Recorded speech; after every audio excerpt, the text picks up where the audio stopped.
сен не істеп жатсың? Көрінбей кеттің ғой. Оқуың қалай? Қайда оқып жатсың? Өзбек Әлжанбек университетте. Өзбек Әлжанбек деген кім? Білмеймін. Жақсылық жаса,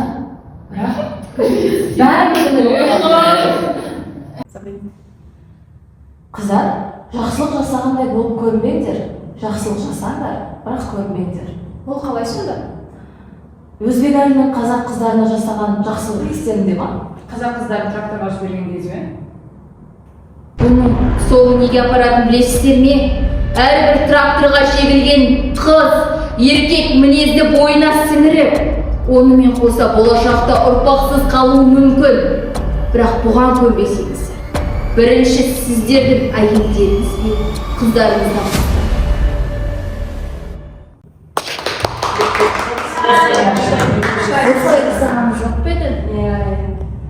Дұрыс айтасың, сөзіңнің жаны бар.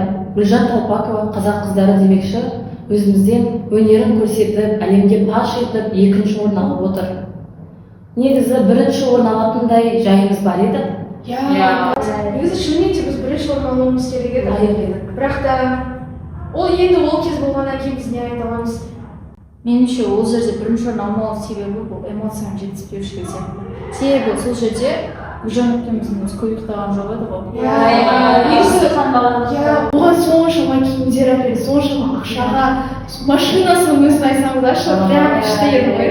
Оны күтіп алғаны қандай керемет, қызыл кілем. Бәрі таңғалып. Егер қазіргі заманда, 21-ші ғасырда солай істесе, қазіргі заманның өзінде прям күшті болады. Одан бөлек шегі болатын шығар. Одан бөлек газетке шығарғандар есімдерінде. Нағыз. Одан кейін сол апамыздың жайнаған бір кезі болды. Эрасы болды. Ол кезде екінші орын алған болса да, біздің жүрегімізде, біздің өмірімізде ол әрдайым сол бірінші орын алған болып есептелінеді. Шыны керек, сол біздің Гүлжан апамыздың өзі орын алуына ең себепкер жанымыз Өзбек Әлжанбеков қой. Ол болмағанда өзбек ұлтының бесшісі билейін деп тұрған емес пе? Бір айлық қылып. Бірақ соны қазақ билеу керек деп, қазақ қызын қолдап отқан артында тірегі болғанда Өзбек Әлжанбеков қой. Шыны керек, Өзбек Әлжанбековтың жақсылығы өте көп айта берсе. Бірақ кітаптан не ұқтыңдар?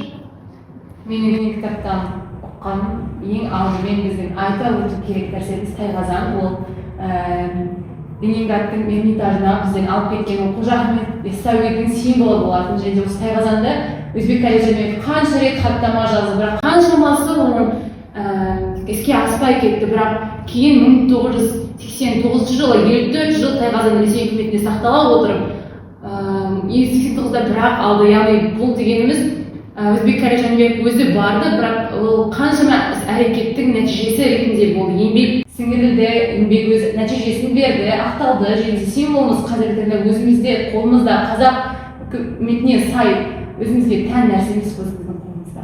Біздің жәдігеріміз, және де сол Тайқазан жәдігеріміз Түркістанға қойылды ғой, сен айтпақшы Қожа Ахмет Яссауидің кесенесіне. Және сол кесене қазіргі кезде ол мысалға адамдар Меккеге барып ғибадат етіп келсе, екінші Мекке сол Түркістандағы кесене болып есептелінеді. Бұл да бір соншама адамның еңбегінің жемісі деп білсек болады ғой. Дұрыс, дұрыс.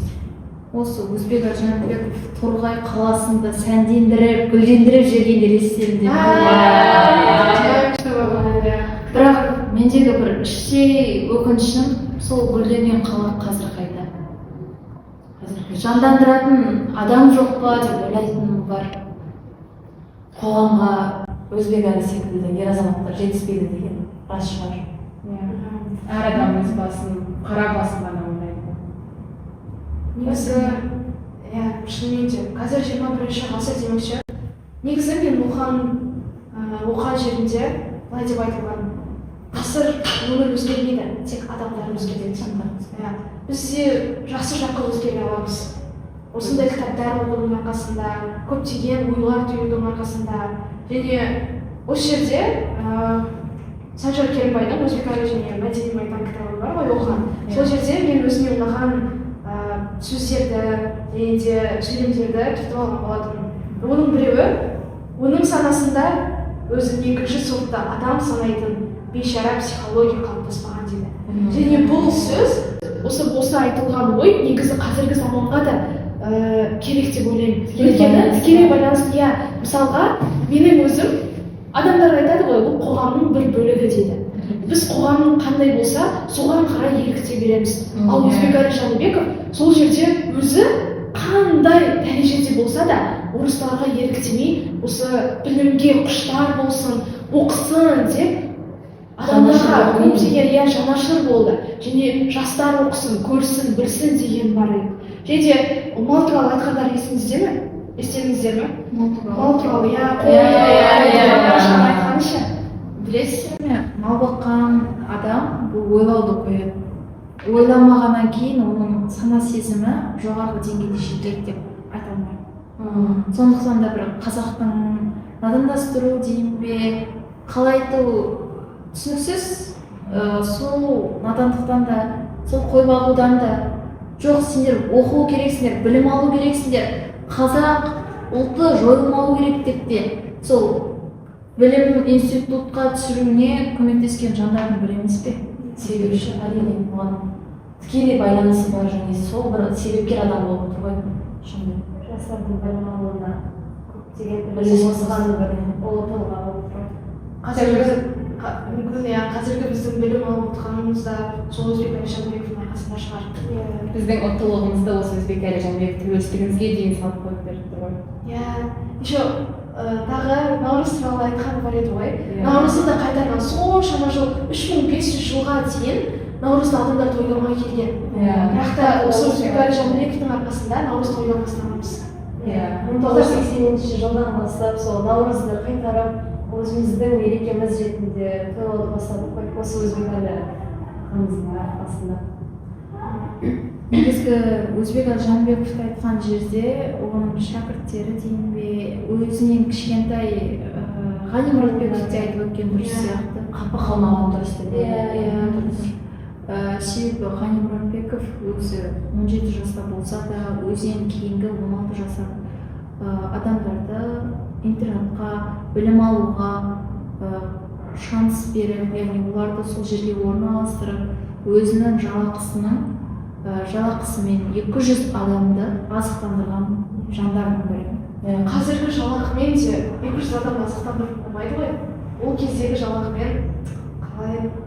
Сондай ұлы тұлғаны есінде сақтау үшін осы Өзбекәлі ағамызбен бірге Ильяс ағамыз оған мүсін қоюға көмектесіп, соншама ресей үкіметі алып та қашып кетті ғой. Оған да қарамай соншама әрекет етті.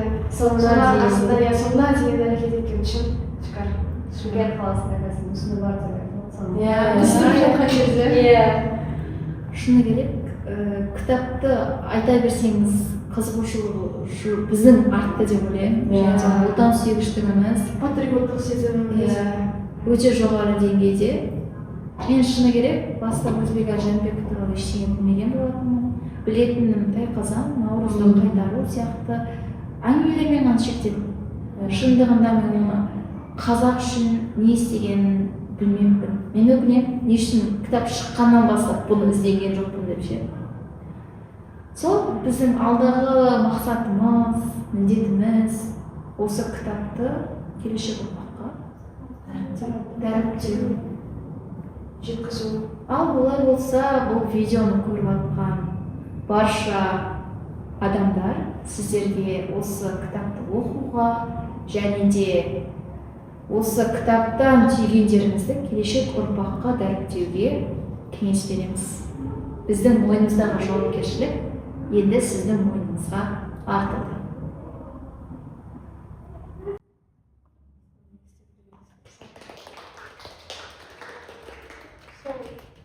Нашли